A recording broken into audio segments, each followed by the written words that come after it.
Roskilde TV er i dag på besøg i Sankt Hans. Vi er på besøg hos Svitlana. Svitlana er fra Ukraine og er kommet hertil som flygtning. Og Svitlana, vil du præsentere dig? Nu har jeg jeg skal lige sige, at vi gør det faktisk på engelsk. We do it in English, right?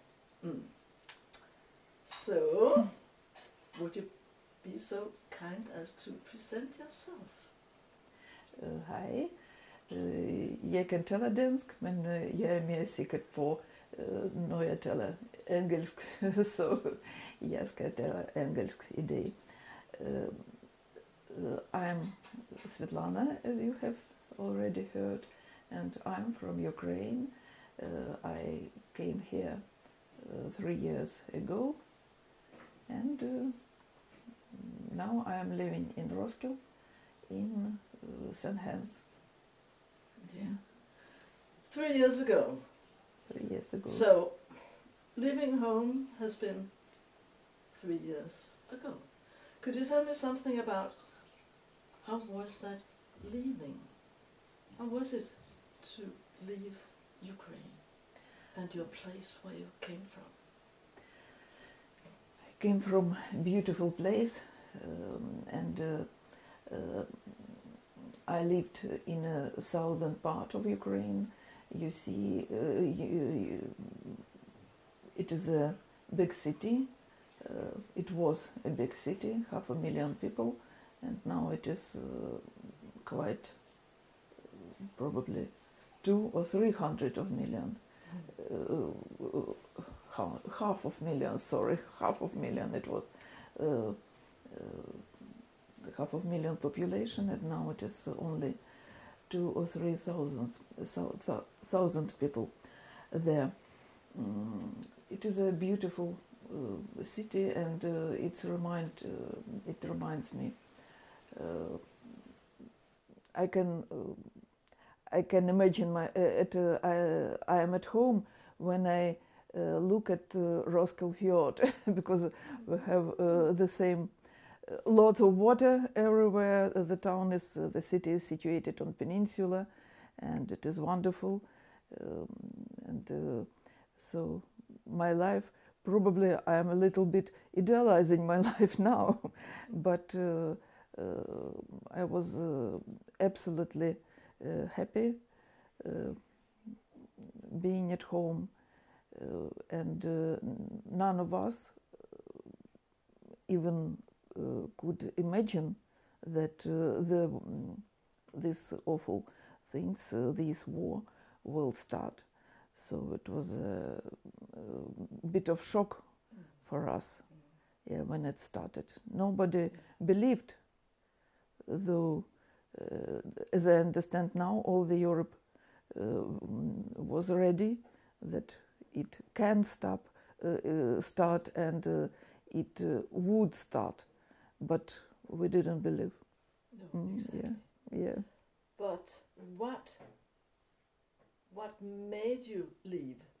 Were you told now you must leave, or did you just realize yourself we had to leave? We were ready to leave because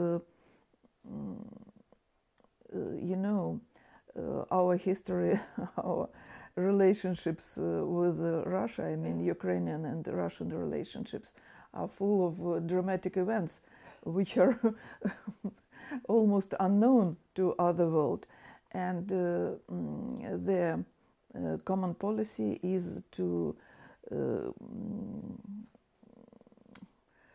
get rid of all the people who are not agree with their regime. And as all our family was known in my town because of our pro-Ukrainian position, it would be dangerous to stay there. Yes, and it was the first argument to leave. And the second argument was that my mom, she's at the moment she's 91 years old, and she remembers that occupation, I mean German occupation, and she was a kid during that occupation, and she used to tell us that these few years were the worst in her life, and it is the most awful thing that can happen to you when you are under this occupation. And so she told us, if they come, we should leave at the moment. And we were the first, because they attacked from the southern part, and they attacked from the eastern part, side of our border, and we heard the blowing, and we heard this attack because there is a military airport in our close to our town, and we heard these they were bombing, and it was no option. We decided to leave at the first day, to leave, because they were very close to our town. It is Mykolaiv, it is close to Kherson, and probably you know that Kherson was occupied in the very first day. And my colleague from Kherson called me and told me that they're here, they're in our town now. And I asked her, can you escape?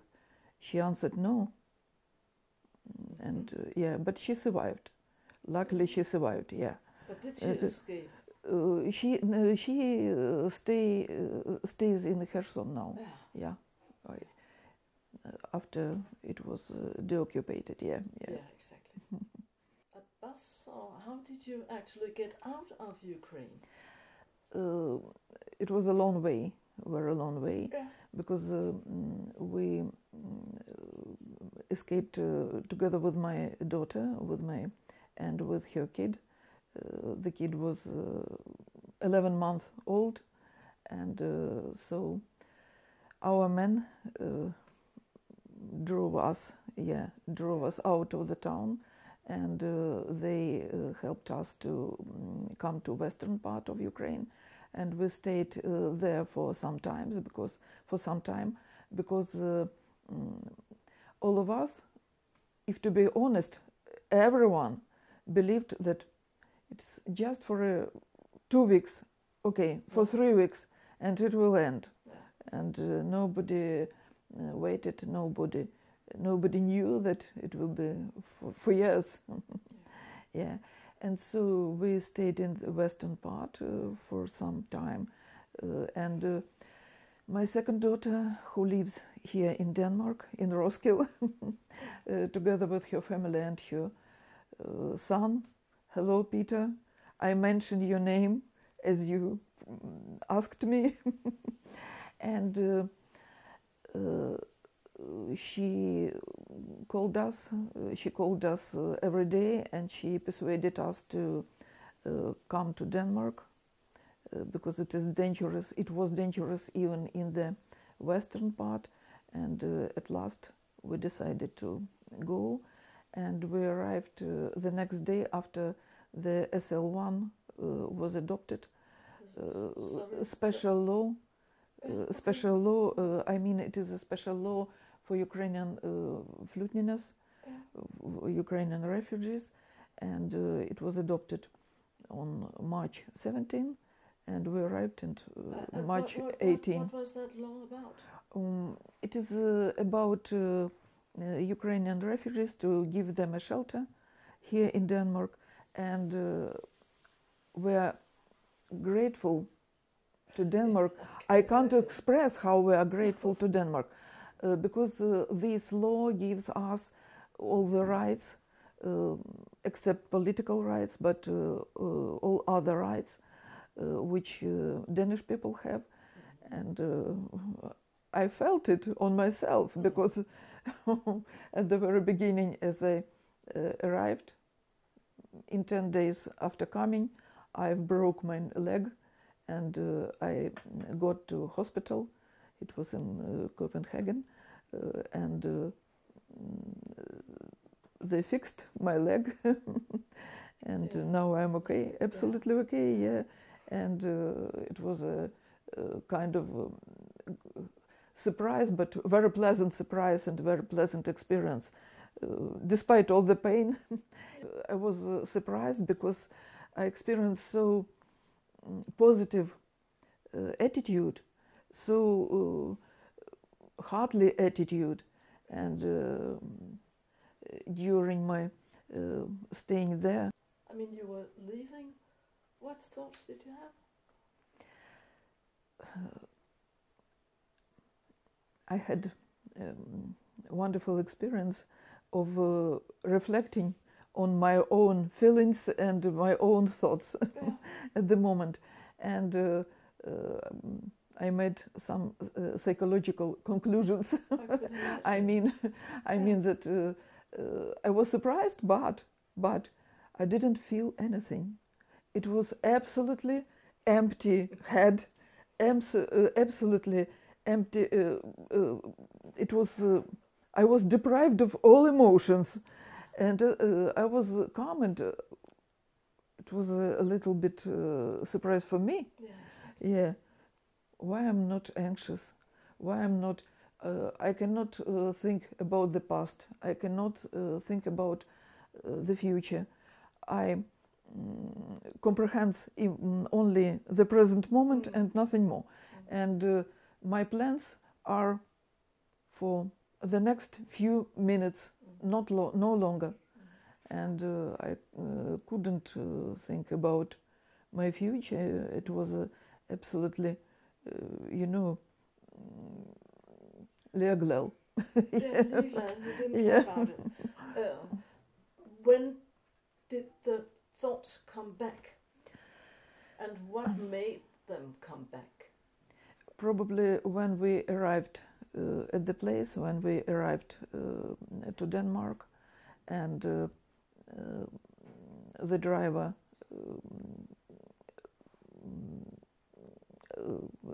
drove us to welcome house in Copenhagen, because Sandholm was overcrowded by refugees already, and so they placed Ukrainians in different places, and so we got to Copenhagen, and just when we were at the place and they gave us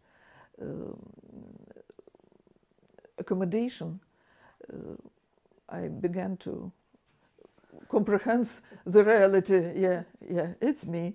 It is, it is my place where I should live for. I thought, well, okay, for 1 month, for 2 months. Why do you think you thought, okay, 1 month, 2 months? Have you thought about what happens in your mind in a situation like this that you've been up to? I've never been up to anything like what you've been up to. And I wish you not to be in this situation, and I wish all the people not to have this experience. Yeah. You can live without this experience, believe me. And just when we arrived to Roskilde, because we asked migration service to lead us to Roskilde, because as I have mentioned already, my daughter is here. Yeah, one of my 2 daughters is here. And when I came here and we reunited, all of us were reunited here in Roskilde, we became a little bit calmer, and and everything step by step becomes to be like our former life. Exactly. Yeah. And the start of your life in Denmark must have been also including a lot of things that you had to do, to fill out things, to decide what am I going to do with this and that. Yeah, certainly when we discovered that we're here not for a month and not for 2 months, but for some uncertain period, we don't know. Nobody knows how long it would last. And we decided to find our place here, at least for this period. And the first step was language. Certainly you need Danish language if you want to be integrated in this society and in this community and so on. And so all of us started to learn language. Our little one is the best of us. She speaks absolutely fluently. And she's old. And now she's bilingual, both Ukrainian and Danish. You know, sometimes I'm joking that my youth has returned to me, because I'm going to school, I live in a dormitory. Yeah. I have to learn lots of new things, and I find that it is pleasant. Yeah, it has some pleasant moments. Yeah. How much certainly. do you use the Danish language? Unfortunately, only at school, because my environment here is Ukrainian, and so we talk Ukrainian. But at school it is a good possibility. It's a good opportunity to train Danish, and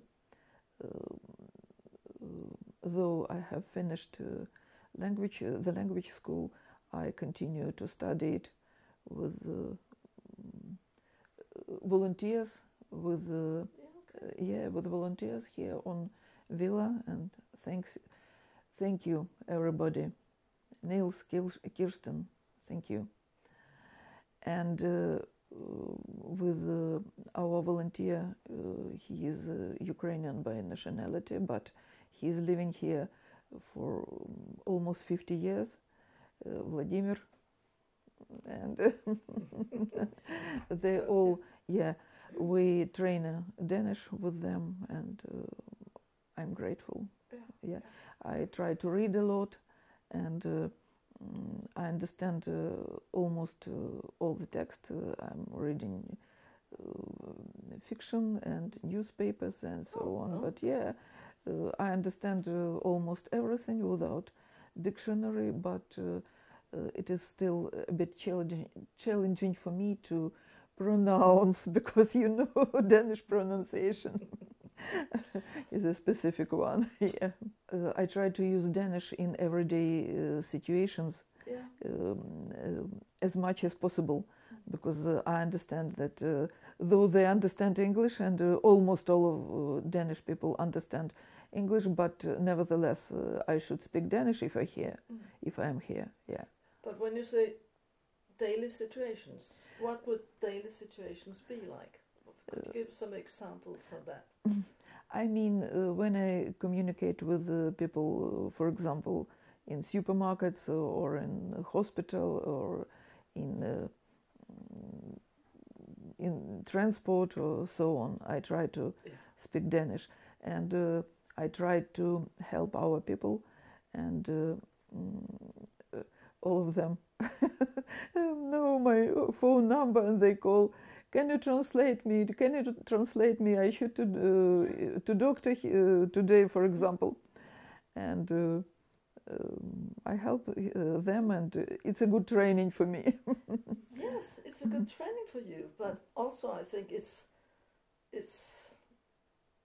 you may say, a good life to see that what you actually know of Danish language, that it's worth something in connection with other people that you can help. So you can actually use it for a purpose, can't you? Yes, it is very useful as an instrument for communication.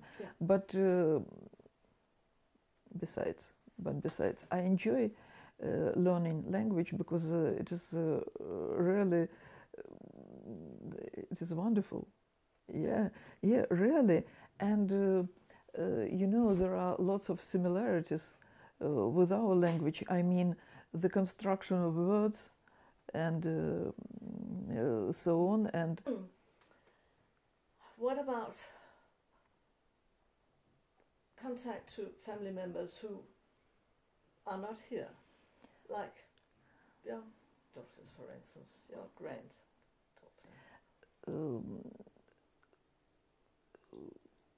Luckily, I was lucky.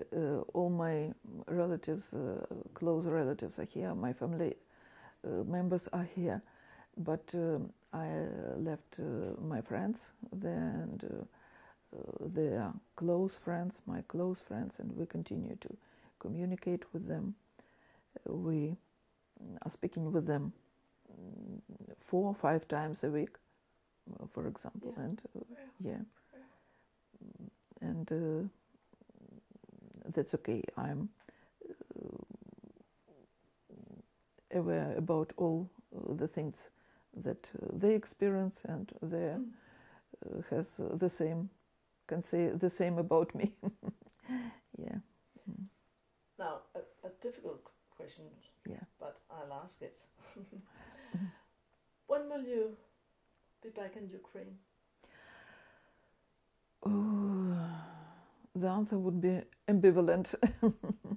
From one side, yeah, from one side, it is my home, it is my country, and so I would like to return. But from the other side, you know, the longer I am here, the closest connection to this land, to these people, to and besides, my family members live here, and it will be a challenge to be apart from them. Yeah, and so yeah, so it's a little bit of piece of challenge for me. Yeah, and I'm thinking over this, and I'm thinking over my plans, my possible plans, but not depends on me. Not everything depends on me. Yeah. Yeah, but it's nice to have plans. I mean, not to be so maybe disillusioned, thinking that you will never get back, but being able to have plans like you have. And there's something about that. Is it your daughter who actually lives here from before? My elder daughter lives here for 13 years. Exactly. For 14 years, yeah. And she's